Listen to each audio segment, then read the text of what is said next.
Hello friend, आज के session में हम लोग देखेंगे हिंदी पेडागोजी के मोस्ट इंपोर्टेंट क्वेश्चन जो कि 34 क्वेश्चन है। तो चलिए क्लास को स्टार्ट करते हैं। क्वेश्चन फर्स्ट आप लोग के स्क्रीन पर आ चुका है। बताइए इसका राइट आंसर क्या हो जाएगा। हिंदी भाषा शिक्षण की विधि पूछा गया है कि हिंदी भाषा शिक्षण की विधि अनुकरण विधि, आगमन निगमन विधि, भाषा प्रयोग सारा विधि, ये चारों ही हो गए। तो प्रयोग सभी, ठीक है। D is the correct answer. Government option is the right answer. Next question, भाषा शिक्षण के सिद्धांत। भाषा शिक्षण के सिद्धांत प्रेरणा का सिद्धांत भी आपको होता है, क्रिया द्वारा सीखने का सिद्धांत भी होता है, जीवन से जोड़ने का सिद्धांत, उपयोग सभी, ठीक है। इसका भी government option is the right answer होगा, डी। नेक्स्ट क्वेश्चन, आगमन विधि के रूपों की संख्या पूछी गई है। तो बताइए आगमन विधि के रूपों की संख्या कितनी है टोटल। तो दो है। कितनी है आपकी, दो है। B is the right answer होगा। नेक्स्ट क्वेश्चन, वाक्य विश्लेषण के शिक्षण हेतु उपयुक्त विधि पूछा गया है। तो राइट आंसर इसका क्या होगा, वाक्य विश्लेषण के शिक्षण हेतु वाक्य उपयुक्त विधि। तो इसका राइट आंसर होगा आगमन विधि। आगमन विधि का मतलब वो क्या होता है कि एग्जाम्पल टू रूल्स जाते हैं, ठीक है। एग्जाम्पल विशिष्ट आपको सरल जाते हैं, ठीक है। तो राइट आंसर क्या होगा यहाँ पे, ए इज द करेक्ट आंसर होगा। एग्जाम्पल्स टू रूल जाते हैं। पहले बच्चे को हम बहुत सारे उदाहरण सिखाएंगे, उसके बाद क्या करेंगे, नियम सिखाएंगे। तो ये आपका विशिष्ट होता है, नेक्स्ट विश्लेषण होता है, ठीक है। नेक्स्ट क्वेश्चन, आगमन विधि के रूपों की संख्या। तो ये भी रिपीट हो गए, दो क्वेश्चन, ठीक है। तो कितने आपके, दो है, ठीक है। अगर पूछ ले आगमन विधि के रूपों की संख्या कितनी है, तो दो है। नेक्स्ट क्वेश्चन, वाक्य विश्लेषण के शिक्षण तो उपयुक्त विधि क्या है। तो ये भी रिपीट हो गया, आगमन विधि, ठीक है। आगमन विधि रिपीट हो गया, दो क्वेश्चन। नेक्स्ट क्वेश्चन, अनुकरण विधि पर रचना के लिए उपयुक्त अनुकरण विधि पर। राइट आंसर क्या होगा, प्रारंभिक स्तर, ठीक है। प्रारंभिक स्तर ना, आपको बच्चा आपने देखा होगा ना, छोटे बच्चे जो हम बोलते हैं तो क्या करते हैं उसको क्या करते हैं, रिपीट करते हैं, अनुकरण करते हैं, नकल करते हैं, इमिटेशन करते हैं, उस चीज को बोलते हैं। नेक्स्ट क्वेश्चन, लेखन और उच्चारण के लिए अनुकरण विधि उपयोगी है। तो कब उच्चारण होगा, तो प्रारंभिक स्तर पर। प्रारंभिक स्तर इज द राइट आंसर होगा, A is the correct answer. Next question, संश्लेषण विधि में सीखने की प्रक्रिया पूछा गया है। आंसर क्या आ जाएगा, तो देखिए सबसे पहले हम वर्ड सीखते हैं, फिर शब्द सीखते हैं, फिर वाक्य, ठीक है। पहले ए बी सी डी सीखेंगे, फिर उसके बाद हम एप्पल सीखेंगे, उसके बाद बोलेंगे दिस इज एप्पल, ठीक है। इस तरह से बोला जाता है। नेक्स्ट क्वेश्चन, विश्लेषणात्मक विधि में प्रयोग होता है। तो सबसे पहले जो विश्लेषण विधि में प्रयोग होता है वो होता है आपका वर्ड, ठीक है। वर्ड सबसे पहले प्रयोग किया जाता है। तो राइट आंसर क्या होगा, B is the correct answer. Next question, प्रस्तावना का मुख्य उद्देश्य पूछा गया। प्रस्तावना का मुख्य उद्देश्य क्या होना चाहिए। प्रस्तावना जब हम इंट्रोडक्शन करते हैं किसी चीज का, पढ़ाते हैं, उसमें मुख्य उद्देश्य क्या होता है। तो राइट आंसर होगा नवीन ज्ञान ग्रहण हेतु तत्पर करना, ठीक है। नवीन ज्ञान को क्या करेंगे हम, प्रीवियस नॉलेज से नए ज्ञान को जोड़ेंगे और उसको पढ़ने के लिए क्या करेंगे, वहां पे रेडी करते हैं। तो right answer C. Next question, योजना शिक्षण विधि के प्रवर्तक। योजना शिक्षण विधि के प्रवर्तक कौन है। इस क्वेश्चन का राइट आंसर होगा W.H. किलपैट्रिक। W.H. किलपैट्रिक है योजना शिक्षण विधि के प्रवर्तक। नेक्स्ट क्वेश्चन, प्रोजेक्ट विधि में शिक्षा प्रदान की जाती है। प्रोजेक्ट विधि में शिक्षा प्रदान की जाती है। तो राइट आंसर क्या होगा, जीवन उपयोगी शिक्षा। कैसा होता है, जीवन उपयोगी शिक्षा प्रदान की जाती है। नेक्स्ट क्वेश्चन, भाषा सीखने में सबसे बड़ा बाधक तत्व हो सकता है। भाषा सीखने में सबसे बड़ा बाधक तत्व हो सकता है। यहाँ पे पूछा गया, देखिए भाषा ही प्रयोग किया, बिल्कुल सही है। भाषा में आकलन बिल्कुल सही, पाठ्य पुस्तक भी सही है। लिखा है इकाई परीक्षण क्या होती है, बाधक का रूप होता है, ठीक है। तो B is the correct answer होगा। नेक्स्ट क्वेश्चन, भाषा शिक्षक में होना आवश्यक नहीं पूछा गया। भाषा शिक्षक में क्या होना आवश्यक नहीं होगा, इस क्वेश्चन का आंसर बताइए। तो जो इस क्वेश्चन का आंसर होगा आपका रसायनों का ज्ञान होना, ठीक है। रसायनों का ज्ञान होना आवश्यक नहीं भाषा शिक्षक में। नेक्स्ट क्वेश्चन, गद्य शिक्षण में कठिनाई निवारण किया जा सकता है। गद्य शिक्षण में चित्र दिखाकर बिल्कुल किया जा सकता है। वस्तुओं को प्रत्यक्ष दिखाकर बिल्कुल सही है। मॉडल दिखाकर किया जाता है। तो राइट आंसर क्या होगा, उपयोग सभी हो जाएगा, D is the correct answer होगा इस क्वेश्चन का। नेक्स्ट क्वेश्चन, प्राथमिक स्तर पर कविता शिक्षण उपयोगी नहीं होगा। प्राथमिक शिक्षण पर कविता उपयोगी आपका नहीं होगा। राइट आंसर क्या होगा, जो कविताएं अंतरराष्ट्रीय वादाओं से संबंधित हो, ठीक है। तो ये आपका राइट आंसर होगा, सी। नहीं पूछा गया तो right answer C is the correct answer. Next question, भाषा सीखने का सही क्रम, बार बार ये क्वेश्चन पूछा गया, रिपीट क्वेश्चन पूछा गया, हजारों बार पूछा गया। जितना बार सीटेट, यूपीटेट, सुपरटेट, केबीएस का एग्जाम होता है तो ये पूछे ही जाते हैं। 3 स्टार मान लीजिएगा। तो राइट आंसर क्या होगा, भाषा सीखने का सही क्रम था LSRW, ठीक है। इसका क्या होता है, शॉर्ट फॉर्म होता है LSRW। तो पहले क्या करेंगे, हम लिसनिंग करेंगे, फिर उसके बाद स्पीकिंग करेंगे, फिर रीडिंग करेंगे, फिर राइटिंग। श्रवण करना, बोलना, पढ़ना, लिखना, B is the correct answer. Next question, भाषा शिक्षण के अंतर्गत वर्तनी संबंधी त्रुटियों का निवारण करना चाहिए। तो किस तरह से करेंगे, तो राइट आंसर होगा वर्तनी का शुद्ध उच्चारण या लेखन अभ्यास करवाकर। ठीक है, जब हमें कोई चीज सीखते हैं ना, तो हमें बहुत सारी मिस्टेक होती है, गलतियां होती हैं, उन चीज को हम क्या करते हैं, बार बार लिखते हैं और बार बार उच्चारण करते हैं, प्रोनाउंसिएशन करते हैं, प्रैक्टिस करते हैं, तो उसमें क्या होती है, इंप्रूवमेंट हो जाता है। तो right answer A is the correct answer. Next question, वर्णों के उस समूह को जिससे कोई निश्चित अर्थ निकला हो कहा जाता है।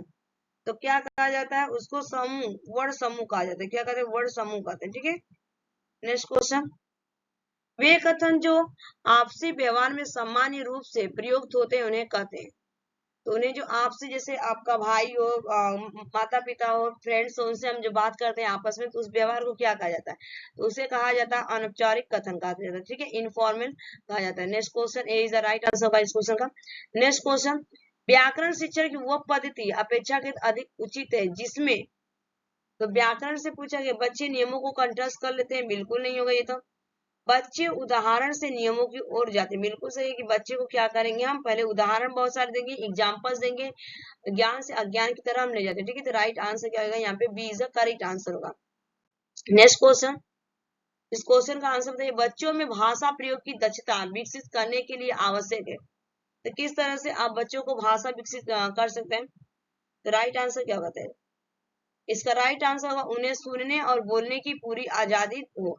ठीक है, जब बच्चे को सुनेंगे सबसे पहले, ठीक है, उसके बाद क्या कर, जब सुनेंगे तभी तो बोलेंगे। तो राइट आंसर क्या होगा, A is the correct answer. Next question, Mona अक्सर लिखते समय शब्दों के अक्षरों को छोड़ देती है, जैसे पढ़ती को पति, अभिनव को अनुभव, लिख रहा। इसका सबसे उपयुक्त कारण हो सकता है कि बताइए, तो इसका सबसे कारण उपयुक्त क्या हो सकता है, उसे लिखना रुचिकर नहीं लगता, बिल्कुल नहीं, उसके विचार और लिखने की गति में समस्या न हो। ठीक है, उसके विचारों में स्पष्टता, ऐसा तो है नहीं, उसे मात्रा के ज्ञान नहीं, ये भी नहीं होगा। तो राइट आंसर क्या होगा, उसके विचार और लिखने की गति में सामंजस्य है। ठीक है, नेक्स्ट क्वेश्चन, हिंदी साहित्य के इतिहास के संबंध में modern vernacular literature of Hindustan किसने लिखा।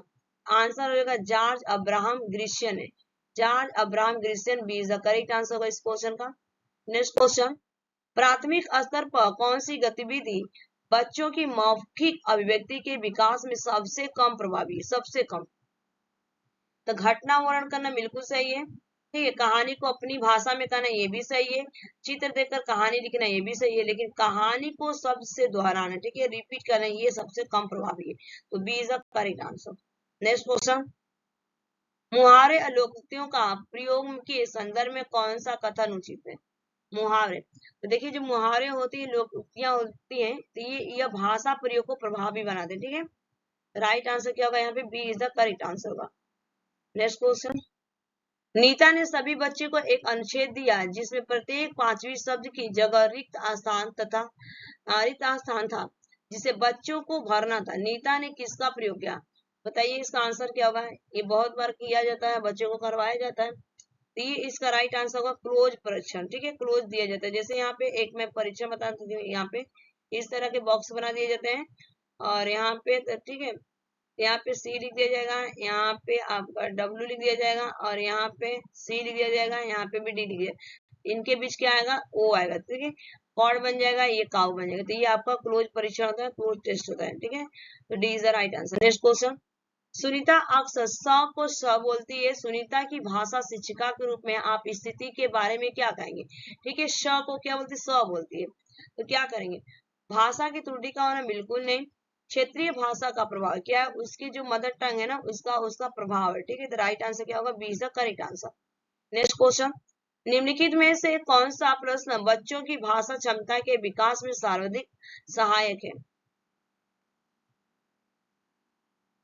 तो डाल डाल का उपयोग करते हुए वाक्य बनाओ। ठीक है, तितली कली के पास कब गई और क्यों गई। ठीक है, तितली और कली ने क्या खेल खेला, तो ये तो होगा नहीं। तुम्हारी मनपसंद किताब कौन सी, ये भी नहीं होगा, एक और बनना है।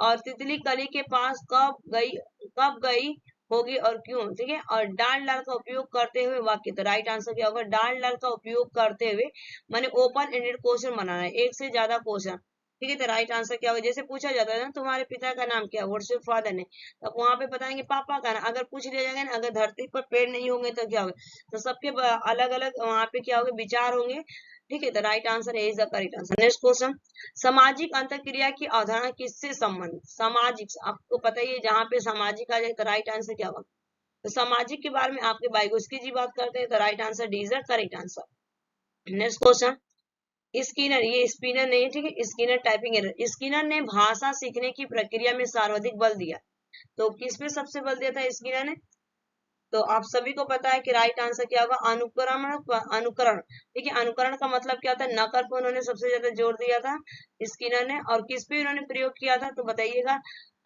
रेड पर, और किस पे इन्होंने प्रयोग किया था, पिजन पे, ठीक है। इन्होंने दो चीज पे प्रयोग किया था। उसके बाद चलते हैं नेक्स्ट क्वेश्चन, बच्चों की भाषी क्षमताओं के आकलन के लिए सर्वाधिक सहायक है, तो बताइए सबसे सहायक क्या होगा, बच्चों की परस्पर अनौपचारिक बातचीत करें, बच्चों की कक्षा में औपचारिक बातचीत करें, ऑप्शन सी जब बच्चों और शिक्षक की परस्पर औपचारिक बातचीत, ऑप्शन डी बच्चों का शिक्षक द्वारा प्रदत्त अभ्यास कार्य करना, तो राइट आंसर क्या होगा, तो बच्चों की कक्षा में अनौपचारिक, ठीक है। तो राइट आंसर क्या होगा, A is the correct answer. अनौपचारिक मीन्स जो उनकी मदर लैंग्वेज होती है उस तरह से हम बात करेंगे तो बच्चे क्या करें, जल्दी सीख जाते हैं, ठीक है। नेक्स्ट क्वेश्चन, कौन सा प्रश्न कक्षा में बहुभाषिकता को पोषित करता है, कौन सा प्रश्न कक्षा में बहुभाषिकता को पोषित करता है, एक अच्छी लगने वाली महक को क्या कहेंगे, बुरी लगने वाली महक को क्या करेंगे, तुम्हारे घर में किस किस की महक आती है, फूलों के नाम अपनी भाषा में लिखो, ठीक है। तो राइट आंसर यहाँ पे होगा C is the correct answer. Question number, ये आपके 34 क्वेश्चन है, कंप्लीट हो गए, और बताइएगा किसके 30 आउट ऑफ 30 मार्क्स आए। Thanks for watching this video, bye bye, take care, have a nice day.